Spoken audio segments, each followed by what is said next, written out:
Beefaroo. Megatron must be stopped, no matter the cost.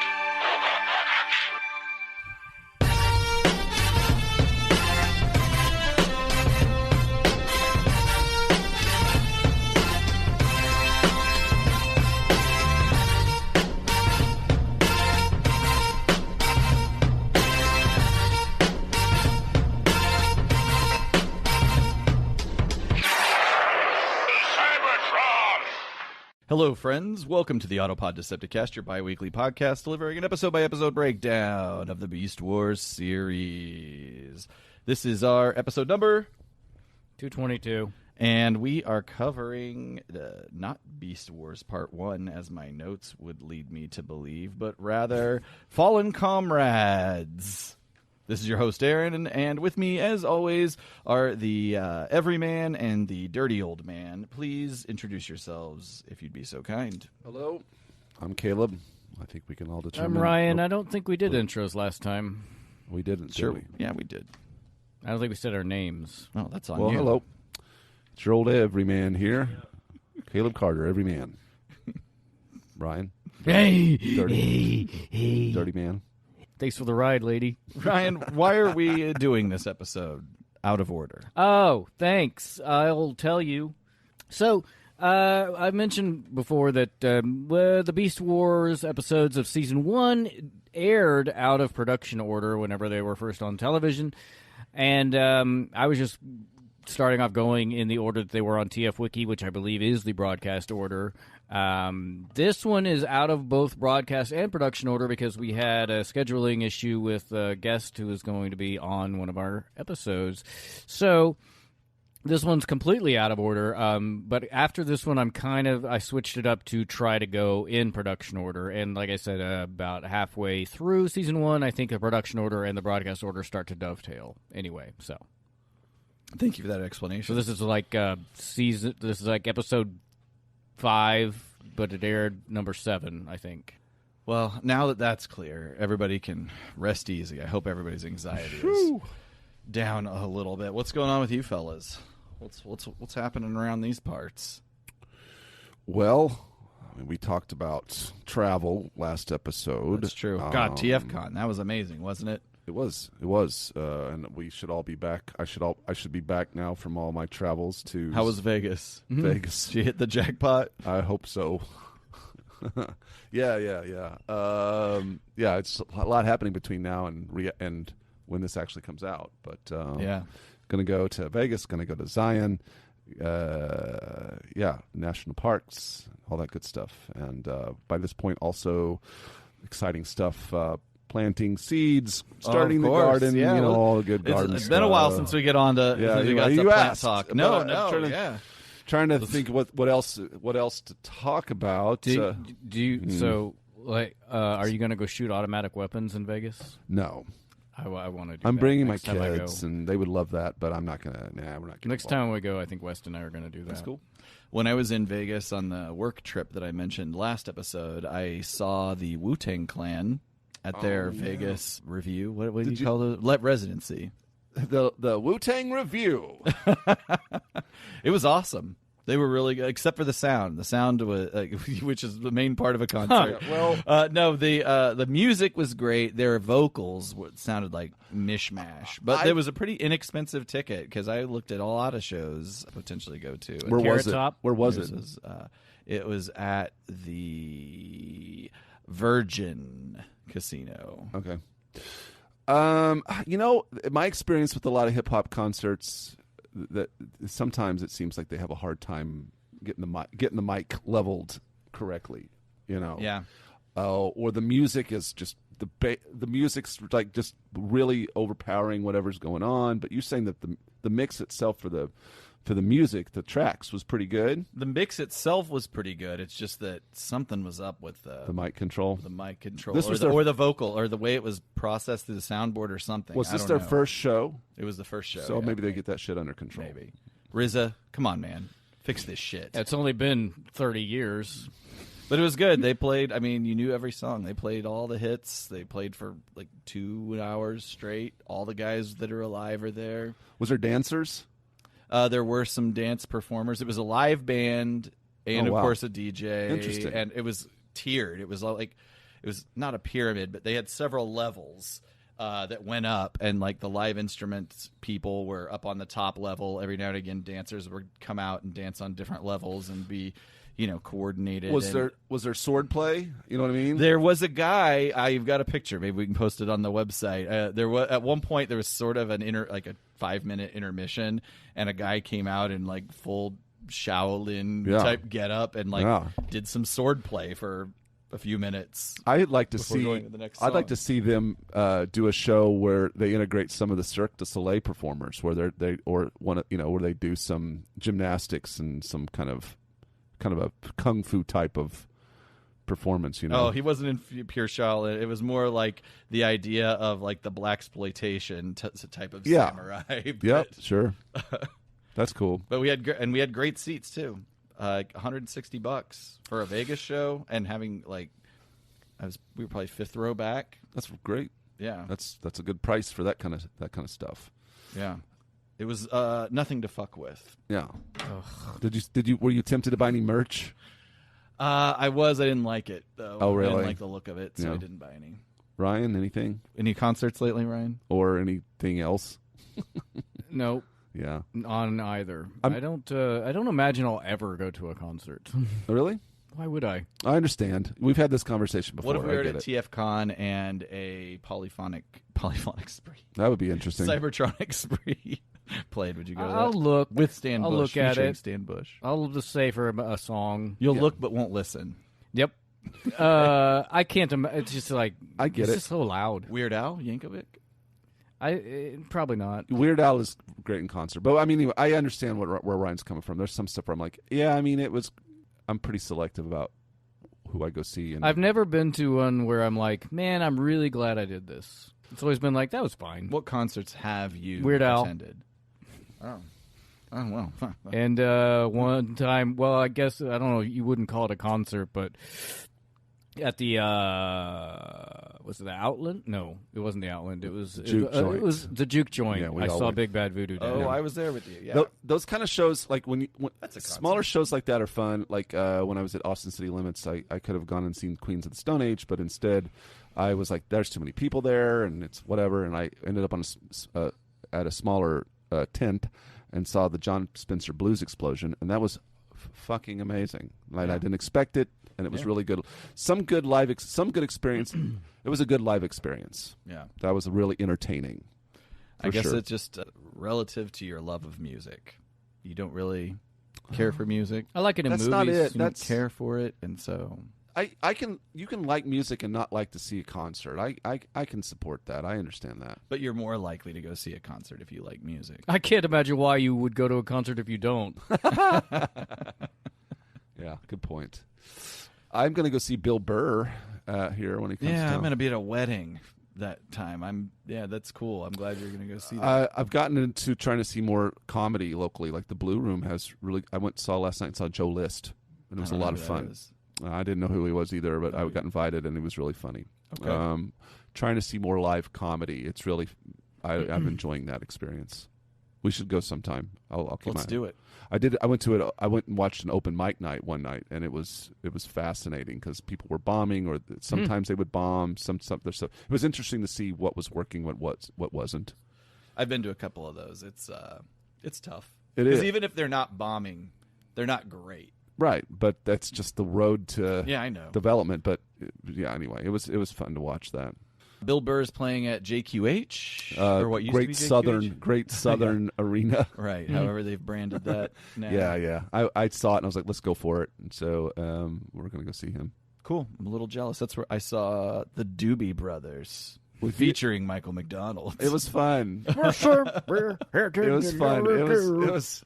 He did do that song. Yeah, it was fun. It was fun. I like that music. Yeah. Yeah.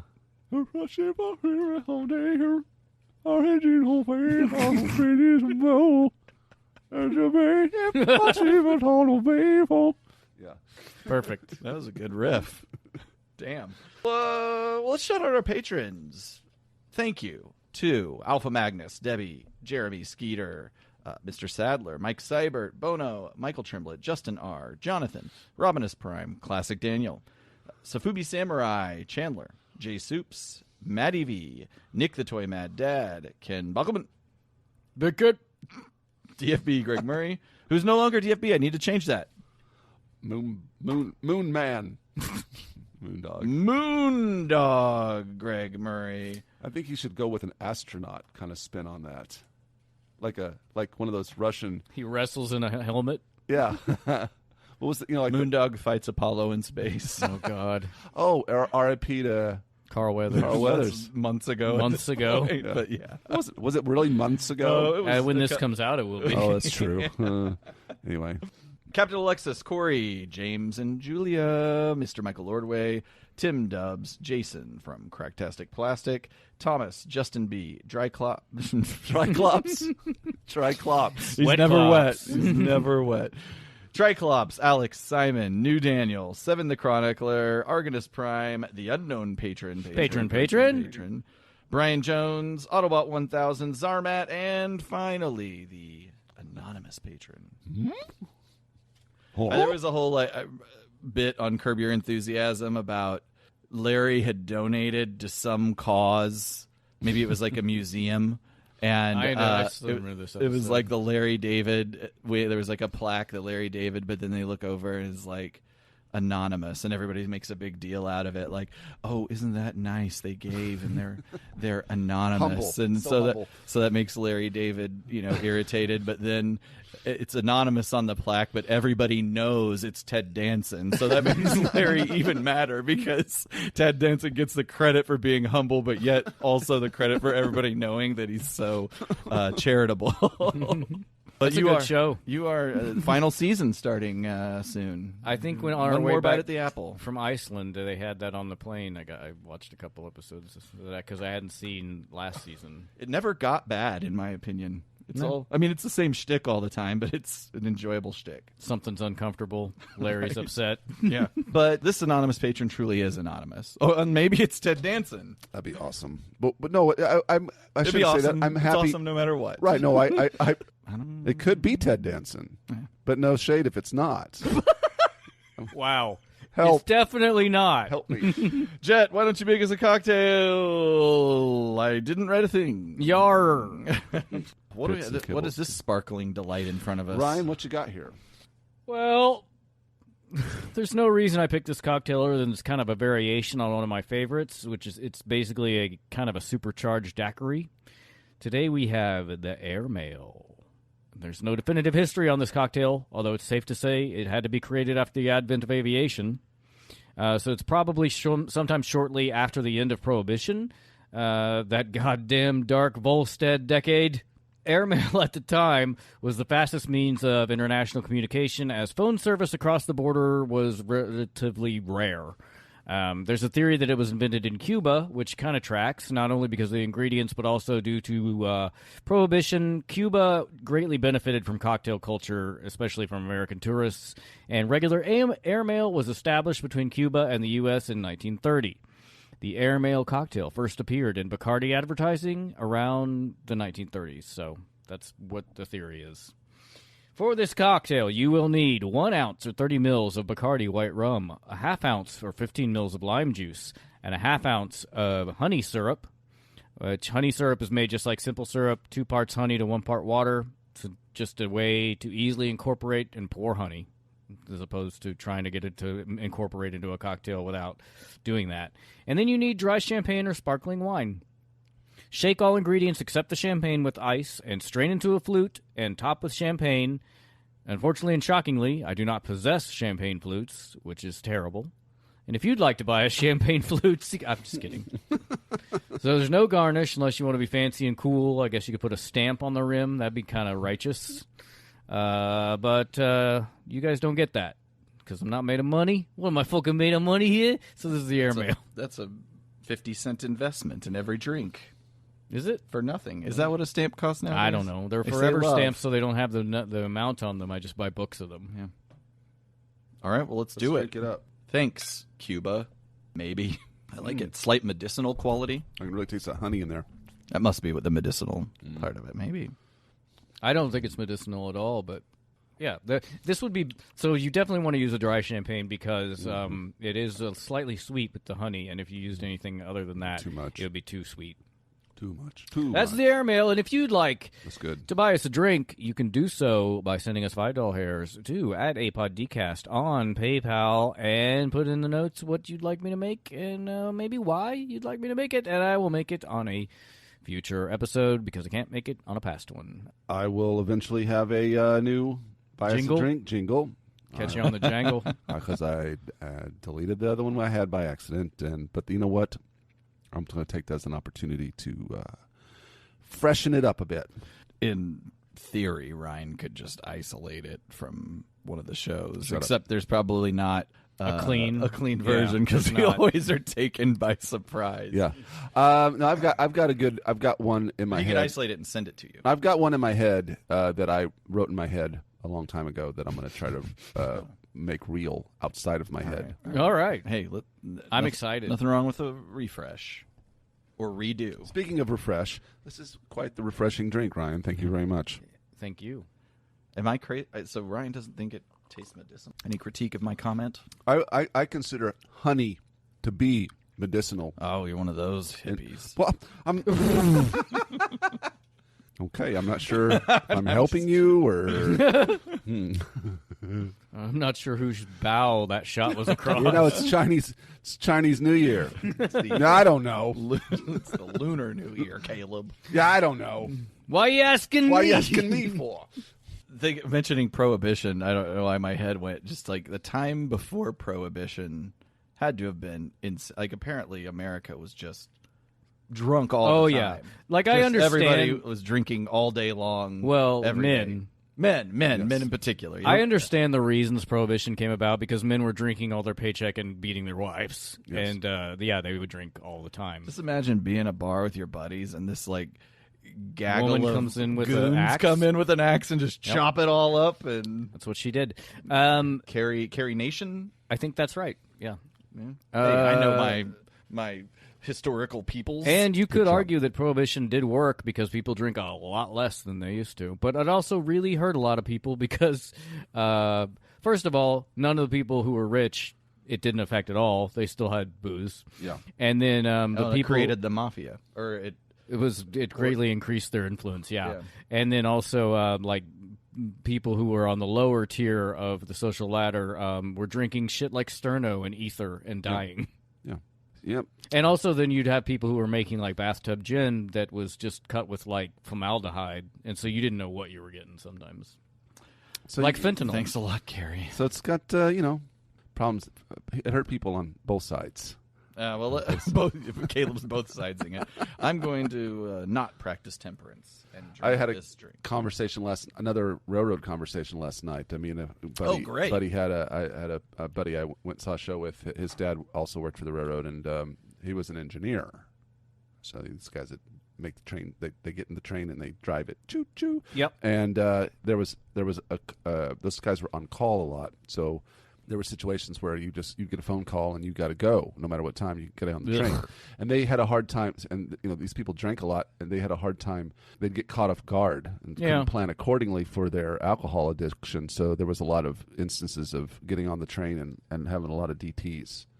Oof. And so, but you'd have a guy get on the train with the DTs, but he'd get to the next station, and between then and there, he took care of himself, and he'd be just right as rain.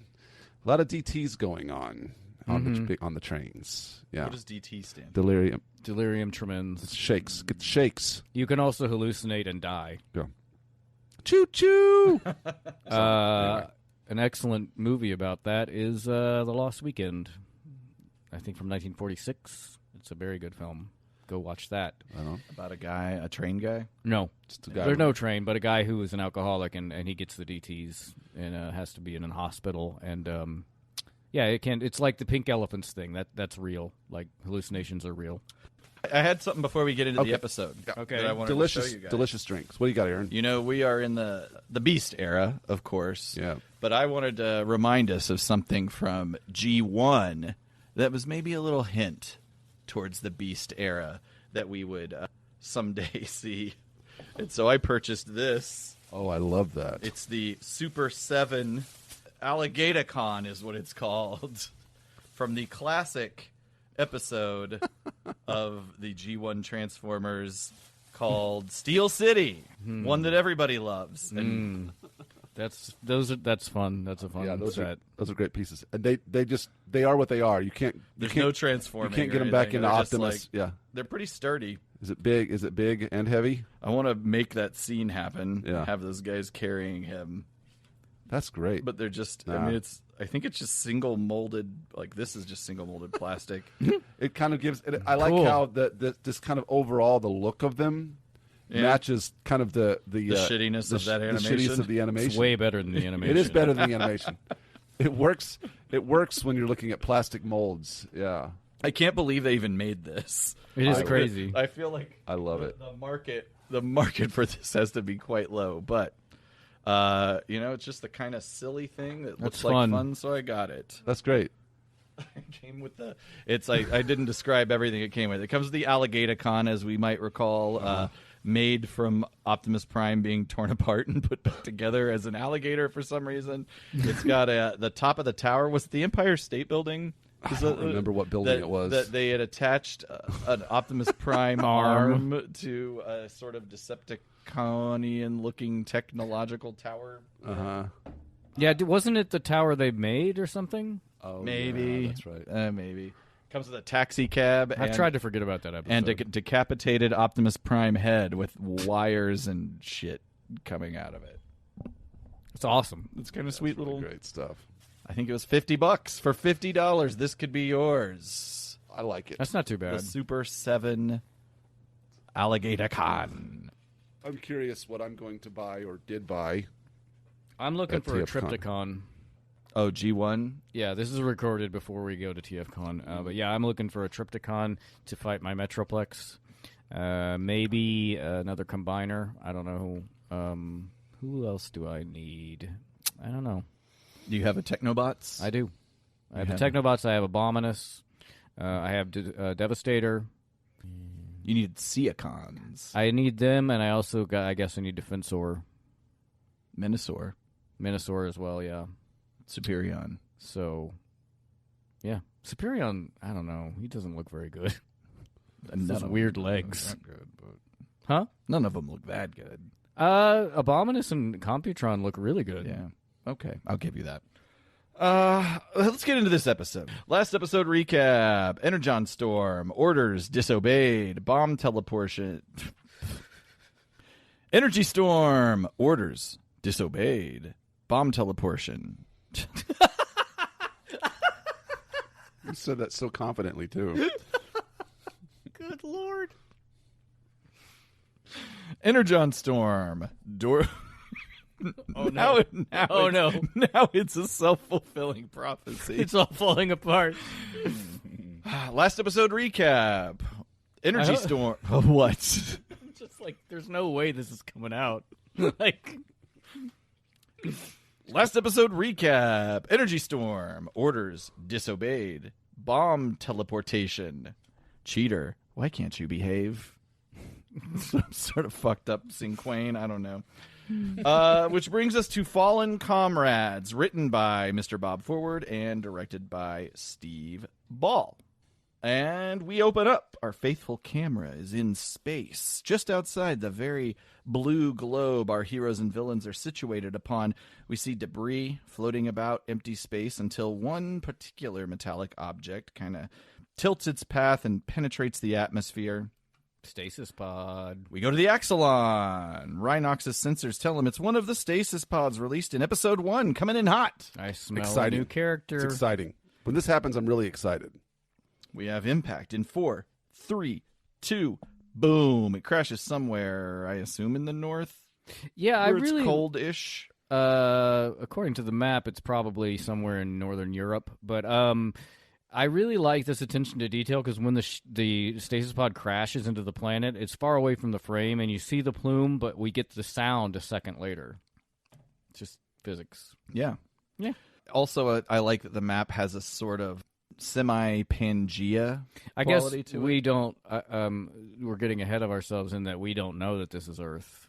But if it were, Yeah. There's a map that you can see in the background. Yeah. And I was trying to like correlate it to, what does it look like? Were they taking that into consideration when they illustrated that? You know what I mean? I think so. That's cool.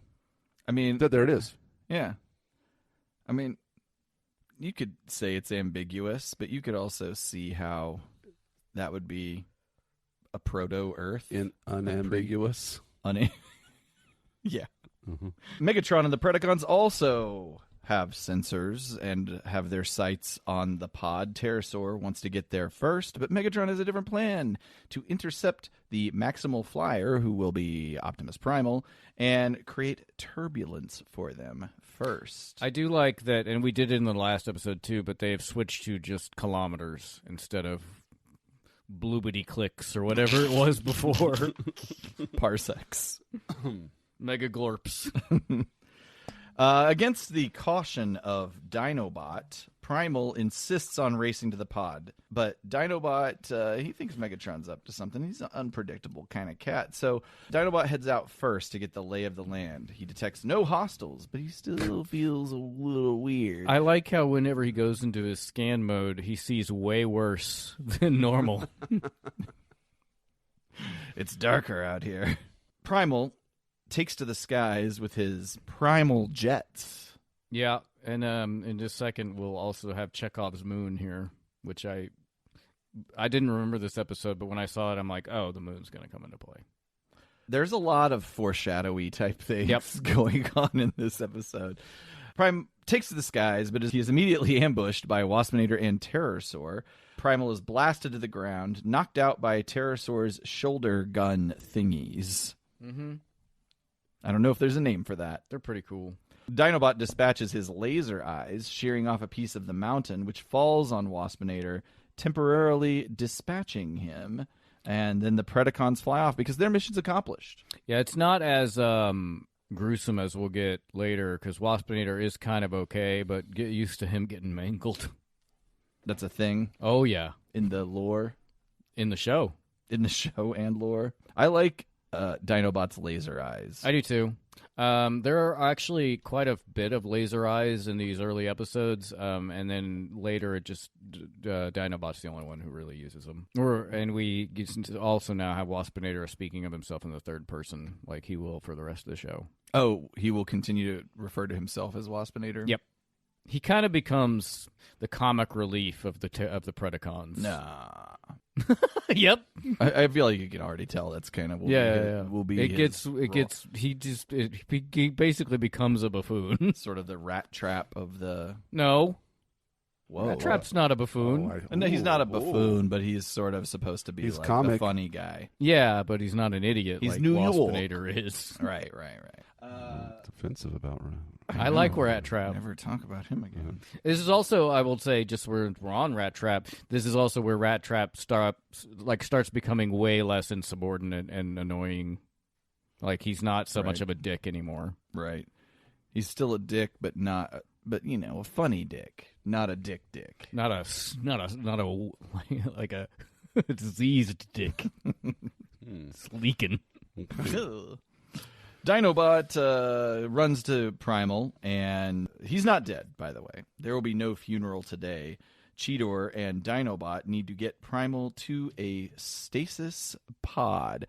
Dinobot does do this thing, which is kind of funny. I don't know if it was intended to be funny, and maybe I'll just play it, but he just immediately goes into, like, Saying a funeral ceremony on behalf of Optimus Primal. It was kind of giving a little bit of Megatron has fallen. Except I don't think he's trying to take over leadership anymore. I agree, but he is like, well, let's get a casket. Right. He did jump right to the funeral. But Optimus! Oh, man.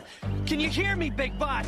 Fear not, Optimus. I shall ensure that your funeral is a glorious one, as befits a warrior who died in battle. I do think it's nice that, I feel there's a genuine feeling of respect. I agree. And honor for Primal. I liked this episode a Dinobot lot, has. especially coming off the last one. Back to the dark side, Megatron is annoyed that Primal is not dead. Megatron predicts that the Maximals will send a land party to retrieve the Protoform, so he sends Waspinator and Pterosaur to retrieve the stasis pod's occupant and reprogram them to be a Predacon. Meanwhile, the land-based baddies will be sent to the Axelon to attack it. Whenever the very first scene when Megatron was like, we're going to go and intercept that flyer and give them turbulence or whatever, I thought it was going to be like en route to the thing, I did not too. like right outside the base. As soon as he comes out the door, yeah. This is like G1 in that way, where it's like there's just always shit happening at each other's base. We know where you live, and we're gonna come over and fuck with you. Throw some toilet paper over your shit every now and again. Soap the windows. He called the shit poop. So I don't know if I made this clear, but because Primal can't fly to the stasis pod, our land-based guys are going to have to go get it. So you get Cheetor, Rhinox, Rattrap riding Rhinox's back. Yep. Kind of adorable, kind of weird. Mm-hmm. He's got little legs. And they're nervous about leaving their leader behind, relatively unguarded. But they've got to get to that pod. If the Protoform is exposed to the planet's energon fields, it could be bad news, on top of the whole, Decepticon reprogramming situation. We see across a wintry landscape, each team races to the scene of the crash. Yeah, it's basically 100 to 120 kilometers away from their bases. It's a long way to go. A long way to go that they seem to get to really fast. Well, they're not going to show us the whole journey. They're just going to show the highlights. I think in other parts of the episode it becomes more evident. When Megatron goes? Yeah, basically. And, well, Primal at least was flying, but mostly Megatron. Yeah. Across the wintry, barren land, each team races to the scene of the crash. Waspy and Terry attack our three protagonists. Gunfire erupts between the camps. Yes, we get Rhinox's chain gun. That was pretty sweet. Yeah, later he'll rock two of them. Nice. But it's awesome. It's my favorite weapon by far that any of them have. There's lots of gunfire between them. Ultimately, the two Predacons will identify an ice bridge. It's the only connection between the two large glaciers that It's the weird Maximals that they have to fly cross. through it as opposed to shooting it. Yeah, yeah. Why risk injury? I do kind of like also another thing about this show in that they seem to they don't really fire lasers. They're more like incendiary projectiles or something, and they like in these battles they track and lead their target, and the shots like arc like they would in a normal projectile. I just think it's a really nice touch. I wonder what made them make that decision to move away from lasers and towards projectiles. My guess is it's easier to animate in CGI. Maybe. I think it. Maybe I not. mean, I don't brings know. an interesting new element to it. But Yeah, I like it. if these guys that are looks cool, we're man. in the past, but these guys are from the Autobot and Decepticons future, so it's almost like lasers are a more advanced technology, but they've regressed. Well, they're somewhat also more energy efficient. The Maximals and Predacons are than their ancestors, so maybe that's a component of it. We're saying like the whole projectile-based thing is more energy efficient. Yeah, doesn't use as much juice. Maybe. I would think the overall, like, you have to manufacture the bullets and stuff. Well, we don't have lasers now, so obviously they're not as good yet. Yeah, but we didn't have lasers and then go to bullets. I mean, we'd have lasers, but like Right. they take so much energy. They're not used for they take so much more military. energy to create a laser that can actually cut through something as opposed to a fucking tank. Sure. Okay. I'm Okay. just saying. I just know. thought I didn't maybe, prepare maybe this we as aren't a- there. But we assume that they're already the Transformers were all. This is not a conversation I meant to take this long, but the Transformers were there. They had lasers that could take out tanks. But now I'm like backtracking. They were things like fusion cannons that probably may not necessarily have been lasers, but they had lots of. Yep. Sure. Maybe what was Starscream? The null ray. Maybe that's Null not ray. a laser. Maybe that's something else. You know what? 0 point energy. 0 points on this So conversation. the one little bridge. The one little bridge is knocked out. Yeah. Now what? Now what are they gonna do? I don't know. And they don't know. But I did like Rhinox. He goes, "That's some cold slag, brother." I added some flourish to it. He's Hulk Hogan. Some cold slag, brother. Brother. Rattrap communicates to the base, relaying his problems to Dinobot, who has very little empathy for their situation. Dinobot ponders to himself for a moment, then has the computer activate Primal's core consciousness, a.k.a. floating monkey face. This was really cool, I thought. I thought it was very neat that he accessed his consciousness while Prime was in the regeneration chamber. Yeah, I rewound it a bit to watch, like, okay, now what happened? Because I thought it was really cool. And I like how he's kind of immediately Primal wakes up and is like, okay, I know. Let me guess. what It also feels It's all like fucked up it's all already. fucked up, isn't it? Put me he back also, asleep. and I don't know if this was an intentional thing, but he also kind of seems a little high. Like as Oh, yeah, sure. and I wrote Sedated. that off to him being like repaired. He seems a little spacey. Yeah, almost mystical. Mm-hmm. Yeah, I agree. Why do you suppose that you just don't have their consciousness up anyway? You mean all the time? Yeah, well, like when they're in repair, if they can do this, why don't they just have them up? Maybe because you just don't need to talk to him. Yeah, maybe Primal's like, I'd rather just not be bothered right now. Right. I'm kind of enjoying. It probably also makes it take longer to repair if you activate Maybe it's their energy. Yeah. A lot of energy talk in this one. Dinobot communicates with Primal. He tells him of the situation. He requests Primal's wisdom, and after debating several options, they settle on contacting the pod using lasers bounced from, well, that's TBD. Because they have to use line of sight since they're lasers. Right, and they don't have a direct line of sight right. to the pod. You know why? Because the Earth, well, or this planet, Don't is say not, it, Ryan. It's too controversial. It's not flat. It's too controversial. Think about it for a second. That's why radio doesn't go everywhere. Except for AM, you can bounce it off the We just ionosphere. lost our flat Earth audience. Good, go fuck yourself. I wanted that FE money. Yeah, they all have so much money. Some of them do. There's like some Some weird of them do. celebrities that Yeah. are like flat Earth people. Tila Tequila, maybe. Allegedly. In the desert outside the Axelon are our friends Megatron, Scorponok, and Tarantulas. Megs is delighted that former Predacon Dinobot is the only one guarding the base from atop the Axelon. Megatron confronts Dinobot from below. He implores him, turn the base over to him, and, we'll rule the galaxy. You'll be my number 2 guy. Dinobot answers this with some eye lasers. Unfortunately, I guess there are lasers on the show. Yeah. Just out of the eyeballs. Yeah, he shoots him up, but unfortunately, Tarantulas and Scorponok get the jump on him, and they blast him from off the top of the ship. Mm-hmm. Before they can finish him off, he activates the ship's auto weapons, revealing some large cannons pointed right at our 2 foes. That was pretty cool. And the What? first time we see the autocannons. Will we see more of this? Oh, lots more. It's a thing. Waspinator is immediately blasted beyond the horizon, leaving Scorponok a few strangely paced, maybe comedically intended moments to shit his pants before sharing the same fate as the Hornet. Yeah, the autocannons seem to be... Oh, it's Tarantulas Hornet. that he It's shoots. a spider. Yeah, it's Sorry. Tarantulas. Sorry. The autocannons seem to be motion activated, which is why later they'll have to deactivate them in order to go in and out of the base. But also they have this cool heartbeat sound effect to them. Mm-hmm. It was very John Carpenter's The Thing.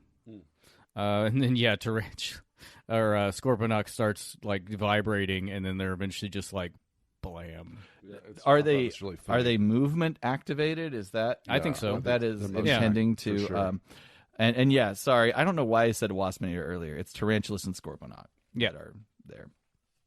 If you want to, maybe I don't know if we can. You'll probably have to pull the volume up. But I was just if we can get the heartbeat sound of the guns, I thought it was really neat. Auto weapons on.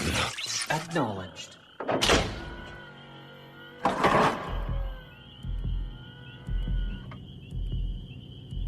That's it. Did he move? I did. Yeah, he took a step to the right. Okay. One other thing I noticed when I listened to this, I really found it interesting that they also used background noise of crickets. Yeah. They're like it's kind of a nighttime, just background nighttime cricket noise. Them desert bugs. Yeah, I found it interesting. Yeah, it was an interesting choice, and I think it was really effective, very thoughtful. So is he just like nervous, and he just finally shakes enough that they just Yep. I thought that was a really funny scene. Dinobot, at this point, the Decepticons are like, we're getting out of here. The guns start firing on Megatron, and so they retreat. And they're just going to make their way back. Or what do? Do they go back to their ship? I think they do, and then Megatron is like, heading I gotta over. go, yeah, because he doesn't take those two with him. Dinobot reconvenes with Primal's essence, while the Predacons, under heavy fire, abandon their mission to race to the pod themselves. Primal's essence commands the computer to beam its laser transmission, bouncing it from the moon to the stasis pod. The pod receives the message. A scanner excites the pod. Excites? I think I meant to write exits. Thank you, Google Docs autocorrect. And emites. You didn't correct that. A scanner exits the pod and emits its own beams. Seeing this activity from afar, Cheetor, Rhinox, and Rattrap continue their race to the pod. It looks like the Preds are going to beat them there. There's so much, like you were saying earlier, Ryan, the moon being shown prominently in different scenes. This is like the second or third scene. We see these giant white tigers in the icy landscape. We know what's going to happen here. I think so. I think it's pretty telegraphed. Yeah, well, we'll get there. Down the frozen snowfield, giant white tigers roar as Waspinator and Pterosaur zip past them. They are near the pod. I don't want to get ahead of things too much, but I wonder if one of those is meant to be Tigatron. It is. That's the whole, what? That's the whole surprise. Surprise. Because when they beam it, then we see this cutscene. He's being formed as we speak in the scene, basically. The protoform thing is really intriguing to me. Are protoforms, when you're a protoform, are you neither a Predacon or a Maximal? I feel like the way they talk about it, these are Maximals. Yeah. I don't know if they've reverted, if they have the ability to revert to a protoform stage for the purposes of transport. But I guess they're always a protoform because they can take on whatever form they want to take on, right? Well, yeah, and this is getting ahead, but he will also talk about how he's confused, his memory is kind of messed up. So I feel like the protoforms might be basically like newborn babies. Well, and is protoform the word they used? Are these protoforms? Or they are. They're people. They basically say we need to. Basically, the race is to influence the protoform to be one team or the other. But is that the case for all of these guys? They're coming maximal down? protoforms, but they can be reprogrammed. They are maximals. They can be reprogrammed to be Predacons in that state. Fascinating. So we're going to get a lot of protoform stuff. Okay, cool. I find this really intriguing because it opens up the door for It's a really neat concept. Yeah. Because I think every time. But can he only be reprogrammed potentially because his memory is? Or I guess it doesn't matter. They just get him and they. Yeah, like I said, I think the protoforms are not. It's like a fetus essentially, and once they're activated, they're born essentially, and then they're. But do they? But it makes it seem like these were all troops, or not in troops necessarily, but these were on the mission with Primal. He wasn't always a fetus. We know that? I'd have to go back to the first episode and see how they talked about him. I guess you're right. I'm just assuming that they would be, like Aaron said, these are traveling things that exist, traveling, and they're already. Because why else would he say his memory is erased? He would just say, "I have no memory." Well, he's I think the part of this has to do with. That's a good question. Actually, I'll have to look some stuff up. Maybe I don't know, but I think the way he is woken up has to do with his like being kind of not sure of who he is. Sure. But I don't think that these things are devoid of experience before. You might be situation. right. But I don't know either. I also don't know. I get this particular situation. I'm just trying to understand in more hypotheticals of like are there other stasis? We're going to find this out. I'll have to, but yeah, and I'll honestly, just, that's more horrifying. I'll do to some me, research. If they were kind of fully formed beings and then they're reprogrammed. That's way worse.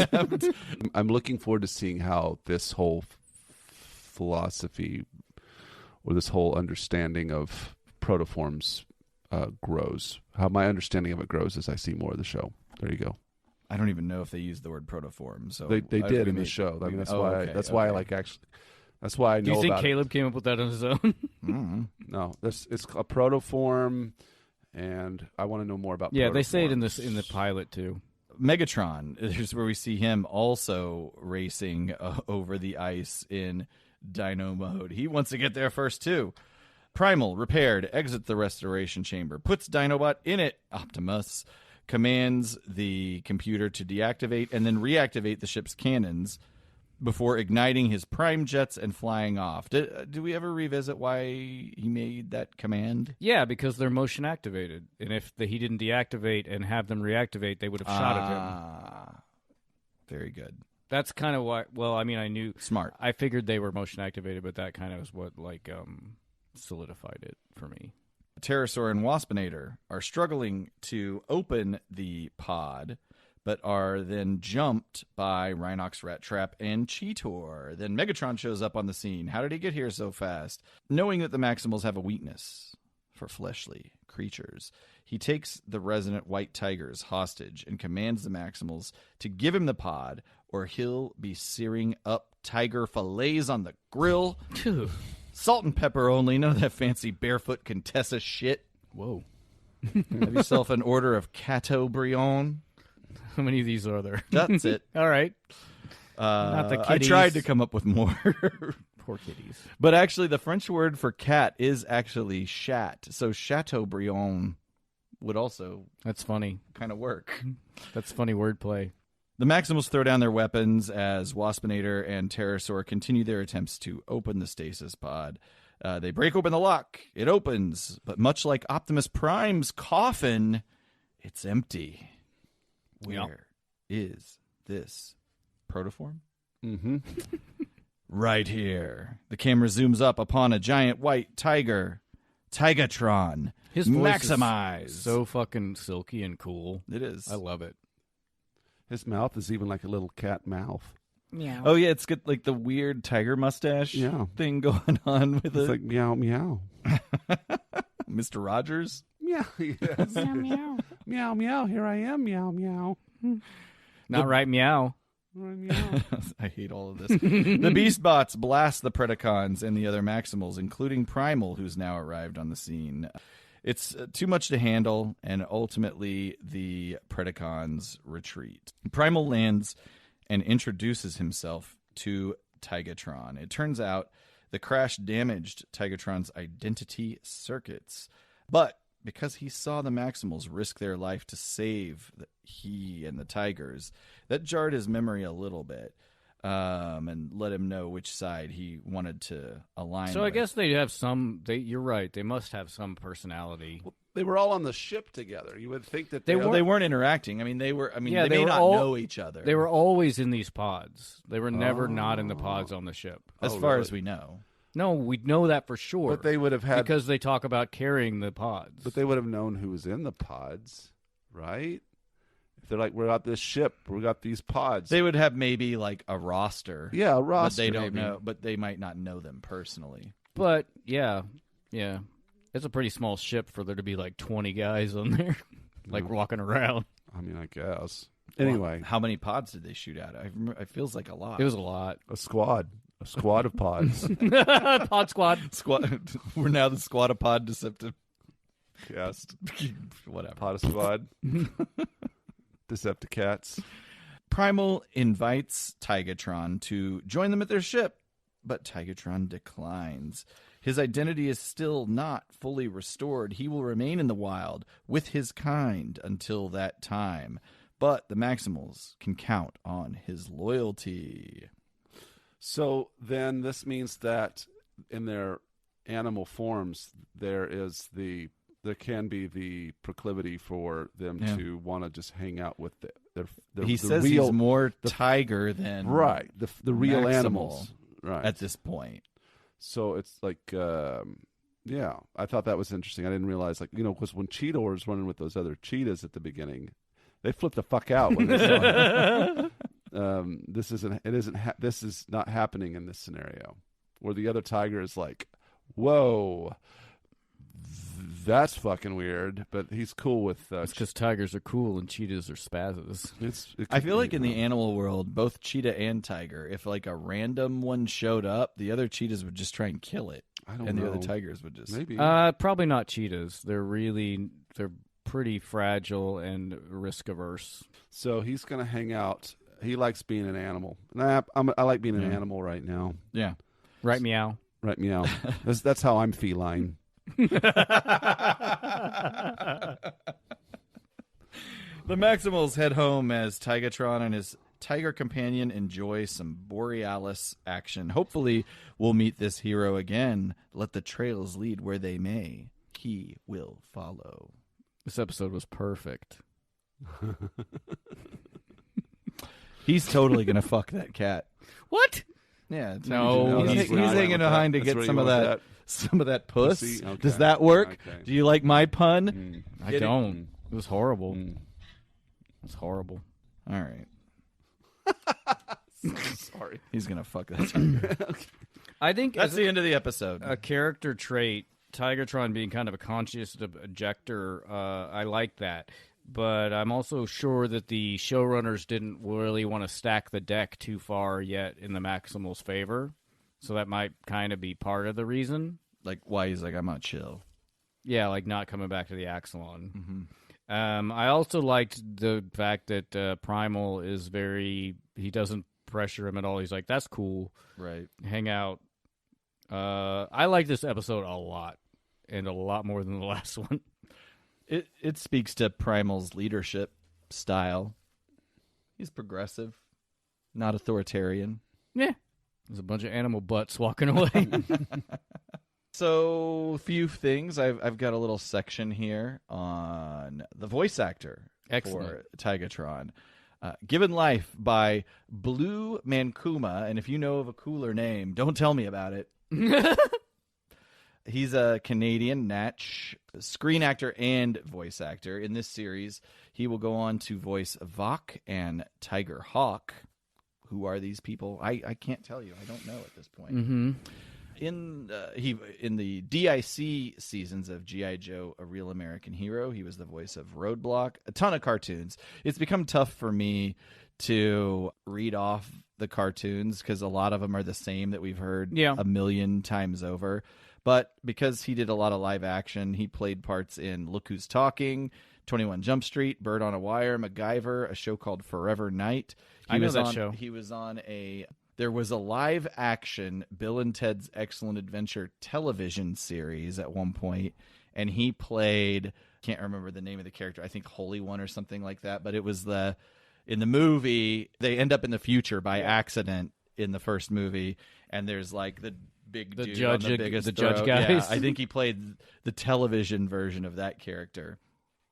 And most recently, you could have seen Blue in the 2023 movie Broken Angel. Oh. So, Blue Mankuma. Cool. We have a little bit here on Tigatron, the toy. Tigatron was a redeco of the Cheetor toy. They were essentially the same height in robot mode. In the U.S., his Hasbro color scheme was kind of a weird teal and cream. Eventually, Takara released a proper white version. However, this version was susceptible to plastic yellowing, and it left out in the sun for more than 5 minutes would look identical to its Hasbro counterpart. That's what happened to a lot of NESs and SNESs. Oh, yeah, mine. They yellowed. Mine Toys in general, pristine. anything exposed to the sun. Yeah. Honestly. There were several other random renditions, but in 2020, the Masterpiece collecting community received MP50 Tigatron. It would be larger than the Masterpiece Cheetor figure. It feels like just yesterday, but in 2021, we got Tigatron in the Kingdom main line, which is also larger than the Kingdom Cheetor, but it's a weird, like, sort of, I guess you'd have to call it a remold because you would need a bigger mold, but it's the same general design except for the tiger head. They also released an orange mutant version of that character. Speaking of mutants, this is just a little inside baseball with Beast Wars in general. Most characters that were of a certain size, I want to say it was deluxe class, came along with a mutant head. It was like a gimmick given to most of the early Beast Wars toys. Each figure had a robot head and then a more biological appearing mutant head. But some characters, like Waspinator, I think maybe probably Tarantulas, they're known because I guess the way it's depicted on the show, more for their mutant head. But they actually have a robot head. I don't know if it's underneath that or in a locker somewhere inside the dark side. But in a locker. But the television fiction doesn't cover that aspect of Beast Wars. So just know that underneath Tarantula's vicious, drooling, one-eyed head is a handsome robot face. I can see why they didn't put that in the show. That's very confusing. I don't know why they put it in a toy. I don't either. So that takes us In the real world. Ayo. In the real world, Fallen Comrades aired September 24th, 1996, one day after our last episode. In the American Top 40, hey, Macarena, keep doing your thing, girl. So today we're talking about a song that was number one for 8 weeks in the summer of 1996, The Crossroads by Bone Thugs and Harmony. Yes, Just to remind you, there were only 9 number one singles this entire year. And while the Macarena did take up a lot of that bandwidth with 14 weeks at the top, there were only 3 songs that were number one for less than a month in 1996. So, wild. Yeah. I like this song a lot. It's pretty good, for music. He would never go to a Bone concert. I would go to a Bone concert. I pictured just a guy with like a xylophone playing like a rib cage, and the sticks are bones. That sounds fucking awesome. Rock and roll. That's Blue Man Group, but prehistoric. It's like a Tim Burton kind of situation. So, but Crossroads. There's not a huge amount of information I could find about the making of this song. It's dedicated to the group's mentor, the late Eazy-E, and other friends and family. That's right. They had that video. There was like a ghost of Eazy-E walking into heaven. Fucking weird. Wearing his fucking hat, the Raiders hat, and his lokes. Sorry, Ryan. Go ahead. No. Well, the Crossroads, and also the Crossroads it alludes back to like Robert Johnson. I'm sure Bone was thinking of that. Well, they might have been. Maybe. You're skeptical. I thought that too, but I could not Crossroads. find any confirmation of that. But it seems, for anyone who doesn't know, the legend of Robert Johnson. Yeah, Robert Johnson was that he sold his soul to the devil at a crossroads in exchange for musical talent in the 1930s in Mississippi. I thought that too, but I could not find. I'm thinking the metaphor is more like a crossroads are like the streets of heaven, and there's crossroads in heaven, and I'll bump into you there. It was the highest debuting rap single of at the time, opening at number 2 on the U.S. Billboard Hot 100, and won the Grammy for Best Rap Performance by a Duo or Group. In 2008, The Crossroads was ranked number 33 on VH1's 100 Greatest Songs of Hip Hop, for whatever that's worth. VH1 has their finger on the pulse of the streets. When I think, who knows what the kids like, it's VH1. Number 1 at the box office. We talked about the true number 1 for this week from the last episode, The First Wives Club. So today, let's cover another number 1 in 1996, a movie I fucking love, The Birdcage. That's a great film. Yeah, it's fantastic. I cannot recommend this film highly enough. It's so fucking good. The Birdcage was directed by Mike Nichols, who has an impressive resume, including The Graduate, Catch-22, Who's Afraid of Virginia Woolf, and Charlie Wilson's War. But he also made the movie Wolf with Jack Nicholson, so it's hit and miss. And he was mainly a theater guy, which makes sense because The Birdcage was an adaptation of the 1978 French film La Cage aux Folles, which was adapted from a 1973 play. Birdcage stars Robin Williams and Nathan Lane as a gay couple who own a cabaret. Williams' son, the result of a one-night stand with a woman, is played by Dan Futterman, and he is marrying Callista Flockhart, who is the daughter of a conservative senator, played by Gene Hackman, and his wife, played by Diane Wiest. Williams and Lane pretend to be a straight couple when they meet the to-be in-laws, with Lane playing the wife in drag. And also Hank Azaria is in the movie as the couple's Guatemalan housekeeper named Agador Spartacus, which is a great fucking name. Well, that's the name that he had to... That's the fake name that he presented himself as when he was trying to be also their straight butler. Was it? The Spartacus is a completely made up... I don't remember that Yeah, part. yeah. Agador Spartacus. Oh, that's funny. Yeah. Hank Azaria said he based his character's voice on his grandmother, and he was originally afraid it was too stereotypically gay and wanted to do the voice deeper, but he shopped it around to his gay friends, and they were like, no, do the higher voice. It's much better. So The Birdcage, in addition to being hilarious, is quite touching and is basically a story about acceptance and being who you are, and the son is just awful for putting his father and partner in the position of having to lie about who they are. Even at the time when the movie came out, I remember hating that guy. And he is arguably the antagonist of the film, not Gene Hackman. Interesting. A year replete with fantastic films such as Independence Day, Twister, Sleepers, Mission Impossible, The Rock, Mr. Holland's Opus, From Dusk Till Dawn, Jerry Maguire, and Star Trek First Contact, many of which we will be covering this season. Would it be shocking if I told you that The Birdcage held the #1 spot for longer than any other film in 1996? Wow. That would be actually a surprise. Because it did. That's great. Yeah, it was #1 for 4 weeks in March of 96. It's a great... I really enjoy that movie. Oh, yeah, it's so good. I really enjoy the chemistry between Nathan Lane and Robin Williams. I do, too. Do you know Robin Williams initially got the part for the Nathan Lane character? And Steve Martin was going to be Robin Williams' part. I would like to see that, but but Nathan Lane's portrayal of that character is so vulnerable and just a fucking mess. This was basically Nathan Lane's breakout movie role. Yeah. He is gay in real life, but at the time he was not out. Interesting. I didn't know that. Was Nathan Lane in the Producers, the movie version? Yep. Mm-hmm. No, wait. Which movie? There's The Producers, not the later one, not the original one. I haven't seen the later one. I've only seen the Mel Brooks one. Well, the original one from back in the Producers and him and because he was on Broadway with it. Yeah, it was a huge hit, and then I think they did a. Well, was he the original Broadway star? Not the original one back in the 70s or 60s. Okay, not the original one. He would have been too young. You're right. It was Zero Mostel. Mm-hmm. You're going to jump on me. You're going to jump on me like Pompey. Yeah, good. Played by Gene Wilder in the first movie. Yes. But we're not talking about the producers right now. Oh, no, I'm sorry. It was played by Zero Mostel. Gene Wilder was the other character. Yeah. Leo Bloom. Thank you. Bialystock in Bloom.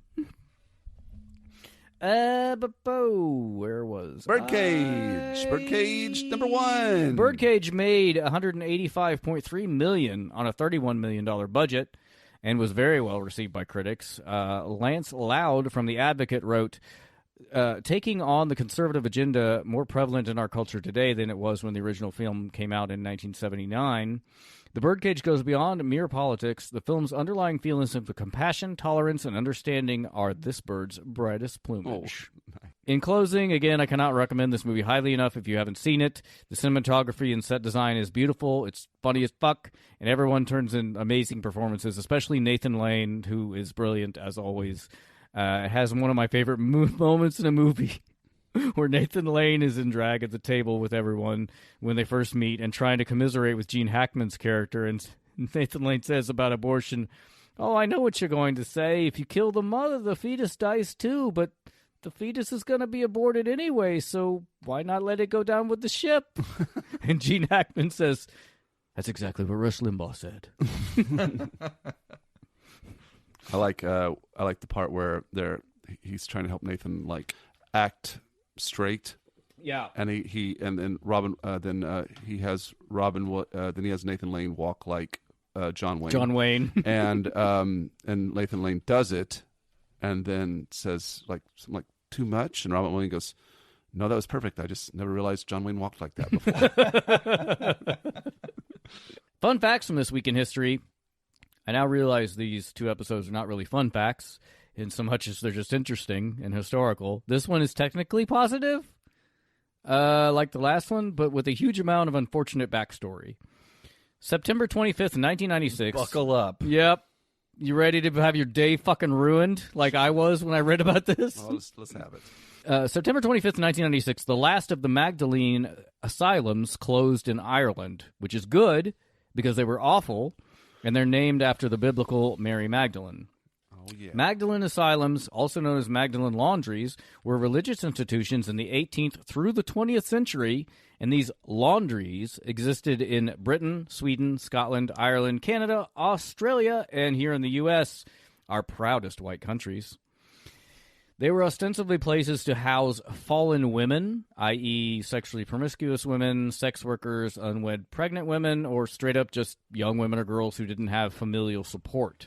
But in reality, Magdalene asylums were basically slave labor prisons for women the male society didn't like. For the unwed mothers, obviously the fuckshit men who created the child suffered no consequences.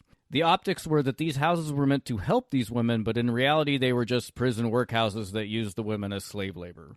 One survival of these places described it thusly, quote, "The heat was unbelievable. You couldn't leave your station unless a bell went." An estimated 30,000 women were confined to these institutions in Ireland alone. Francis Finnegan, author of the 2001 book Do Penance or Perish, a study of the Magdalene asylums in Ireland, wrote of the imprisoned sex workers, "The issue of continued demand for prostitutes was barely confronted. So absorbed were the moralists with the disgraceful and more visible evidence of supply. And while acknowledging that poverty, overcrowded slum housing, and lack of employment opportunities fueled the activity, they shirked the wider issues, insisting on individual moral rather than social reform." I mean, Good that's stuff. pretty typical for Yeah, everything it's what that we do happens with today. like why do we what if we Crime. helped exactly what if we helped the people with social programs? No, let's just build more private prisons. Yeah, but that means but what about all the prostitutes that I want to have? Do you want to have? I'm I taking know, it, I yeah. In 1993, the unmarked graves of 155 women were uncovered in the Covenant grounds on one of these horrible laundries, opening the media floodgates about the operation of those secretive institutions. A formal Irish state apology was issued in 2013, and a compensation system for the survivors and their families was set up by the Irish government, which paid out £32.8 million to 814 survivors as of 2022. The religious orders that ran them, naturally, refused to contribute financially to this program or admit any wrongdoing. Which you gotta love, the hypocrisy of organized religion. Jesus must be so proud. That's the long and the short of what I had about it, and if you'd like to ruin an afternoon, feel free to go read more about it on your own. Thanks, Ryan. On a positive note, in closing, I did find an actual fun fact. On September 29th, 1996, the Nintendo 64 game system debuted in the United States. Oh, wow. Cool.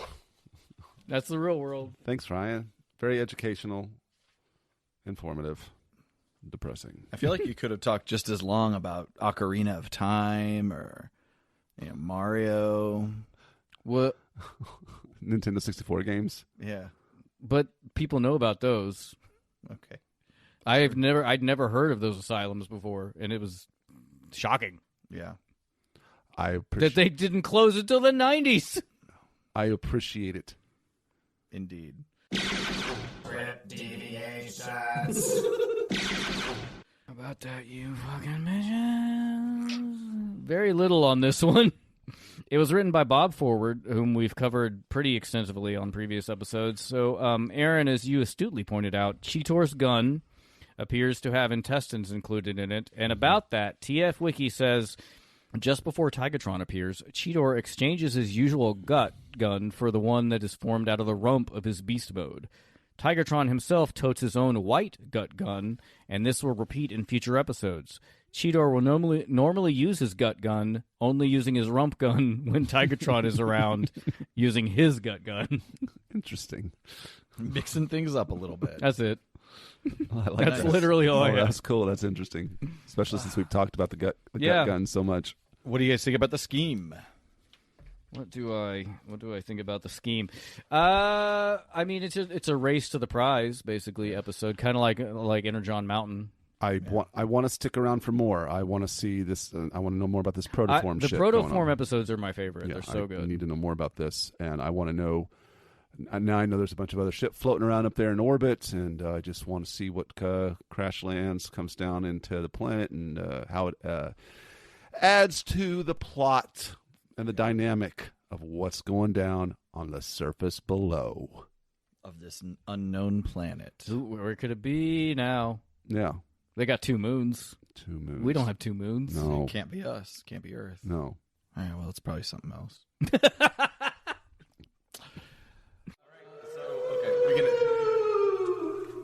We can. I'm the ghost of the iconic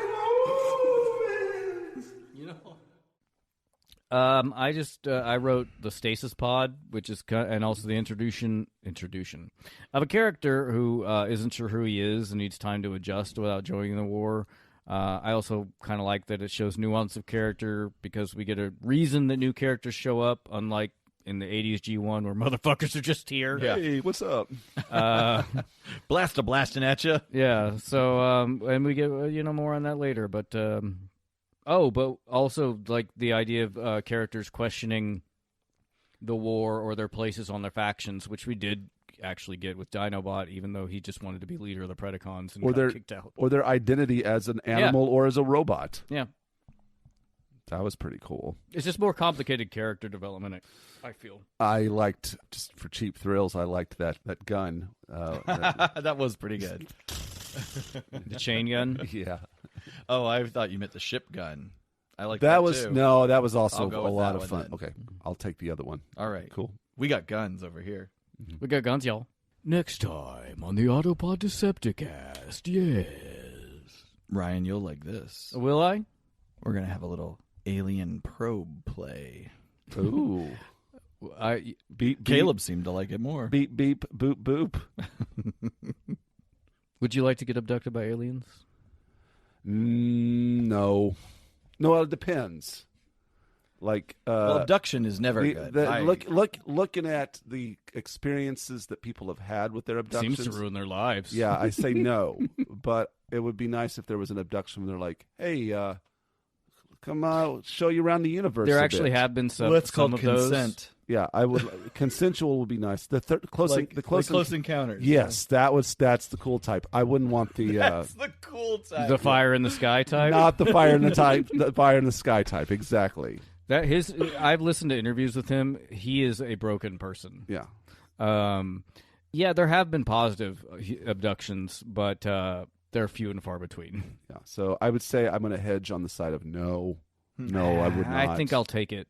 You think so? Yeah, I just want to know. Just want to know. But look, but the odds are where it's. I think I could handle it. Okay. Ryan's inviting this experience. They're going to show up, and Ryan's going to be like, if these airwaves are making it out into space. They're going to show up, and Ryan's going to be like, "What took you so long?" What took you? That's David Berkowitz. What took you so long? How are you going to feel if they come to abduct you, then they look you up and down, and then just reject you? You're rejected and fly off. I guess you know at that point. You got your that's the answer. best of both worlds. Yeah, that's true. West is actually creeped out by aliens. She says that one of the things that comes back to is whenever she was it's like me, she watched horrible movies far too young, and she watched Communion with Christopher Walken, and there's that part where the alien peeks around the door frame, and she's like, that really freaks me out. No, sure. Have you all seen the one with, I don't know names, Hawkeye? From Alan Arkin? No, from Not Marvel. Alan Arkin. From the Marvel universe. Oh, the guy that got run over by the That would be snow. funny. That'd be funny. Why did I go to MASH? If Alan Arkin was Hawkeye in the Marvel universe. Jeremy Renner? Yeah. Jeremy Renner and redhead darling Amy Adams. I'm going to go ahead. Oh, and say The that Arrival. I haven't seen this. The You're talking Arrival. about Yeah, Arrival. Oh, that's I've a seen great. Arrival. That's a great. I hated that movie. Alien. Ugh. Arrival. What was your problem? It's fucking boring as shit. Maybe that's why I liked it. Also, I like another that. movie I hate that people like, Contact. Fucking That movie's awful. not that great, as I recall. I mean, Basically, the reason, and The Arrival does have aliens, but they're fucking boring aliens. And the Contact has no aliens at all. just your dad. Yeah. Your dead dad. Oh, it's your dad. Oh, great. I came across the galaxy for my dad. Well, to be fair, Good it's job. not her dad, but I know, but it- yeah. but and you got to wait takes till the the end of form that of her dad. goddamn movie to find out. It's fucking horrible. plus it just has Matthew McConaughey in one of his most Matthew McConaughey early roles. I forgot he was even in that movie. He's the spiritual guy. Hey. I don't know if we should be trying to find these aliens. We definitely should not try to find aliens. nope. For sure, we should not be trying to find them. Low profile. Low profile. Caleb, I recommend. What was it called again? The Arrival. Arrival. I've seen it. Oh, okay. All right. Oh. I saw it, and then I departed. Okay. I like the concept of it. I like the ideas behind it in the same way I like the ideas behind Contact. I just don't think they're very cinematic. I'm a sucker for any alien I like it. type movie. Aliens coming to Earth. I've realized that I dislike more alien movies than I like. What's a good one you like? Explorers. Okay. It's the one where it's a comedy.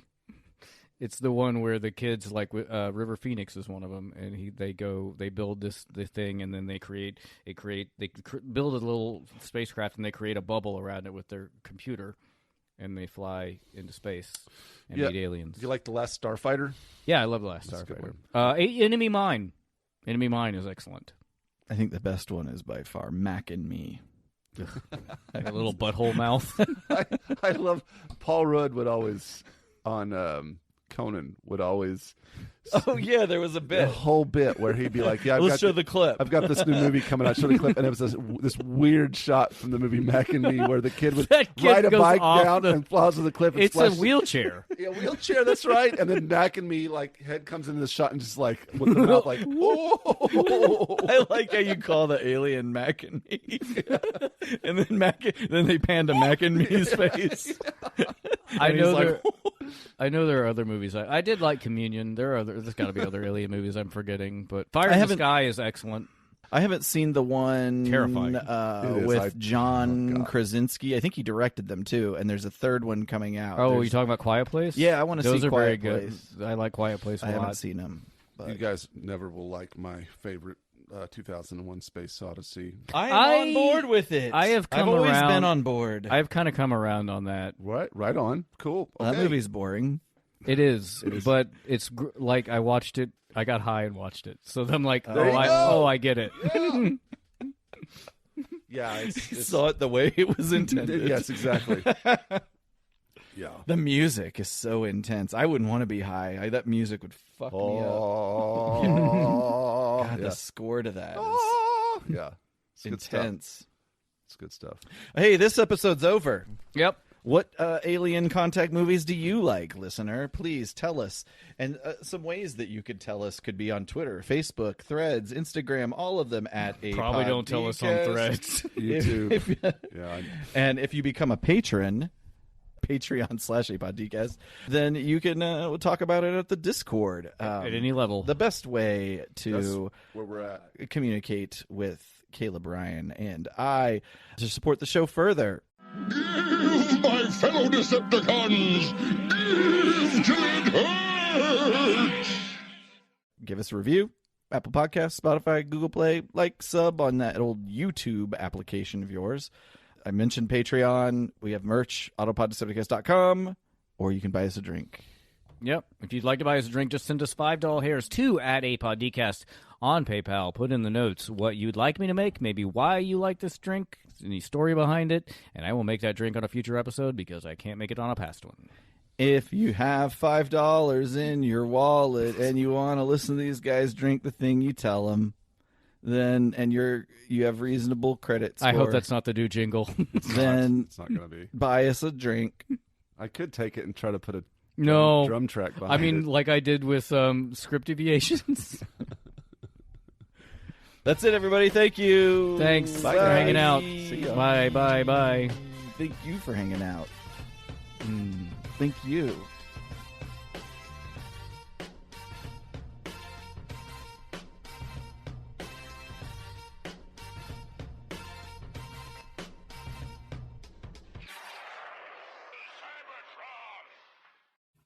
Cells is the sponsor of Autopod Decepticast. Yes, yes, yes, yes, yes, yes, yes, yes.